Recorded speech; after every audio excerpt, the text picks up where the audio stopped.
সহজে খুঁজে পাওয়া যায় না এমন জায়গায় পত্রিকা অফিসের সাইনবোর্ড। অভিযোগ আছে অন্যের জায়গা দখল করে আমিরুজ্জামান ও তার সহযোগীরা গড়ে তুলেছেন পত্রিকা অফিস। কি হয়? বিকেলে যখন পত্রিকা অফিসগুলো খবর নিয়ে সরগরম থাকে তখন এই পত্রিকা অফিসে নেই কোনো সাংবাদিক। অফিস সহায়ক জানালেন প্রায়ই তালাবদ্ধ থাকে অফিসটি।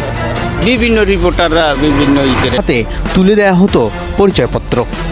লোক দেয় তো মাঝে মাঝে বিভিন্ন লোকজন আসে, কারা কি এটা হেরাই ভালো জানে। অফিস দিয়া বইছে এটাই আমরা জানি। বিভিন্ন পত্রিকার সাংবাদিকরা আসতেন, তার ভিতরে কি হয়তো এটা তার আমি বলতে পারবো না। আমিরুজ্জামানের বিরুদ্ধে রয়েছে নানা অভিযোগ। চাঁদা চায়, তারপর আমাকে হুমকি বিভিন্ন সময় ভয়ভীতি দেখায়, আমাকে উঠিয়ে নিয়ে যাবে, মেরে ফেলবে, গুম করবে, এই ধরনের কথাবার্তা বলে। আমি যখন যাই দেখা গেছে আমাকে লোকজন পাঠায় মারার জন্য। আসলে ওনার পড়াশোনা নয়, সব জাল জালিয়াতি কাগজপত্র দিয়ে আসলে উনি পত্রিকাটা মানে ডিক্লারেশন নিচ্ছে আমি যেটা জানি আর কি। পুলিশ জানায় তার বিরুদ্ধে যত অভিযোগ সবগুলো যাচাই বাছাই করা হবে।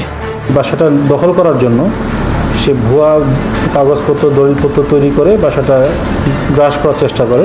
তার নামে আরও দু একটা জিডি ছিল, কিন্তু মামলা আছে কিনা আমরা এটা সার্চ দিচ্ছি, এবং এলাকার লোকজন তাকে মানে ভালো লোক হিসাবে জানে না।